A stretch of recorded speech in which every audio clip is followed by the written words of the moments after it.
So, Saddleback Mountain, mid-June 2026.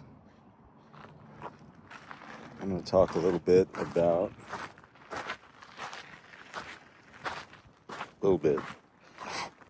death.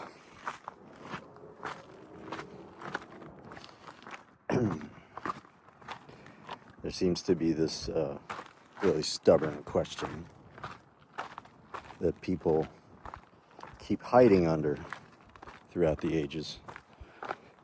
And I feel like I need to, for myself, I need to go on record about my idea, my understanding of it. And this reoccurring question that humanity seems to hide behind throughout history. What happens after you die? It's a funny way to phrase it. What happens after you die? What happens? What happens to what? And the other question, is there anything after you die? Okay, is there any what? After what dies? So, I'm not religious. I've never been religious. There's a kind of an agnostic side to my atheism. So I don't really fully consider myself atheist just because, typical atheists are not at all open-minded about possibilities. They seem more intent on spitefully proving religion wrong rather than just, being objective. But here's my understanding of it as objectively as I can see it from my angle. There's no such thing as no consciousness. There's no such thing as unconsciousness being experienced. You see another individual unconscious. That is the closest thing to experiencing unconsciousness as an individual can get. Acknowledging someone else's loss of consciousness. But that's not a state of unconsciousness, because it's not a state that one can experience. So there are states of subconsciousness where the brain activity continues and you experience dreams, and you experience the brain kind of, exercising and thriving, even though nothing else about it is perceiving the actual physical world around the body that houses it. So unconsciousness is not an experience, and is not a state. Therefore, I have determined consciousness is a state. You have different states of consciousness. You have different subcategories of consciousness, the amount of which someone is aware. And it ranges everywhere from dreams during slumber all the way to the supposed enlightenment of the utter awareness of a allegedly enlightened being through meditation and perception as a practice. And that's the range, But that's consciousness, that's all consciousness, even the dream state. When you're not physically awake, your brain is exercising consciousness, what it means to be conscious while asleep. Because you're perceiving something as an individual still during that state. You are a viewpoint during all that. So all this to say, I don't see any unconsciousness anywhere. I don't see, when you're put under by a local anesthetic, it completely turns off the brain activity, and basically, they you're on the operating table. They tell you to count down from 10, and before you get to 10 or before you get to 1, you'll wake up in the recovery room. And so you do, and that's what happens. Nothing passes in between those two moments because your brain activity is so completely off that there is no consciousness. There is no experience. The time elapses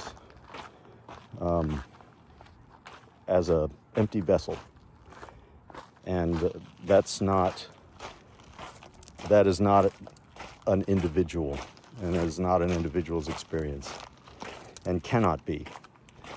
So death really is no different than that type of experience. You are put under a local anesthetic to the point where there's no brain activity whatsoever, and that's death. There's no brain activity whatsoever. What they have in common, obviously, is that nothing happens in between that moment and whatever else you're going to wake up as. Nothing, there is no empty room where you go to when you die and you sit and wait for eternity, relieved that you don't have to deal with life anymore and existence. That's not how death works, and I think atheists don't really give that enough thought. There's no empty room, and I think religious people obviously don't give that enough thought either. There's no heavenly paradise where you go and dwell for eternity because there's no brain activity.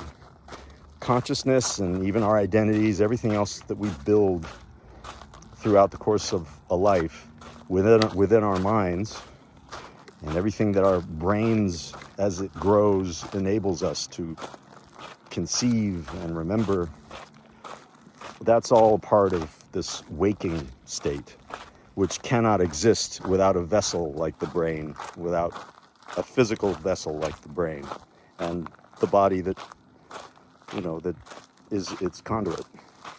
So, the closest thing to a spirit or a spirituality that we can get is the brain. It's the mind. And that is something manufactured. I don't mean to rain on anyone's romantic parade about it, but in all actuality and practicality and objectivity, it's something that's manufactured by a physical, vital organ like the brain, using other parts of the body, using the rest of the body, and using the rest of the ongoing environment that surrounds that mind. And this is waking life. This is consciousness. And there's really no escaping that. It's you could talk about a soul all you want till you're blue in the face. Something, you could talk about the soul and the spirit being something separate from the brain or the mind or the body. But in all actuality, this is everything there is. And we can't escape that through romantic ideals and, beautiful mythical thoughts that we were raised to take stock in, or anything like that. It's just not to say what you see is what you get, because there's a lot here, obviously, that doesn't reveal itself. You can't see everything that exists just because you look in one direction. All existence is quite a lot, including our own bodies. There's a lot we can't see about any of it at all times. But consciousness and waking life is all that there is what I mean to say. Most likely that's all that exists. We can't exist as something unconsciousness. We can't experience unconsciousness. It's not something we can as individuals know. So, our minds, maybe they slow down when we're in a dream state. It functions differently when we're dreaming. But that's not the equivalent of unconsciousness. It's not the equivalent of no brain activity whatsoever and no perception and no acknowledgement of any kind. And so using the example of a local anesthetic, I remember during my operation, that's exactly what happened. Count down from 10 to 1. Before you get to 1, you'll wake up in recovery. That's exactly what happened. And I think that is the perfect and maybe even the ultimate metaphor for what death basically is. That you can't have an unconscious state that you go to when you die. That you can't possibly default to something other than an actual existence with an actual brain and a mind and consciousness and a waking life. So if you go to sleep and your body goes to sleep permanently in this life, as this person or as this individual or as this life form, you have no choice but to wake up again as something else. Whatever waking up means, being born, growing through childhood or through the young states that seem, less aware because the brain is being developed, and then at some point you reach a place where you can acknowledge, provided that you're a life form like a mammal, but it's obviously a vast, infinite array of possibilities for rebirth and for reconsciousness.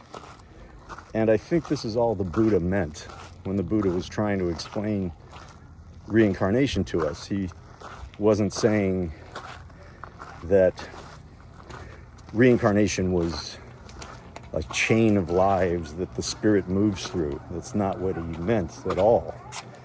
There's a lot of ancient interpretations of Sanskrit where devout Buddhists describe how the Buddha was basically trying to point out that consciousness goes on. Consciousness simply continues. And so if you die as one thing, consciousness goes on. And without actually saying these words, most likely you will wake up as something else.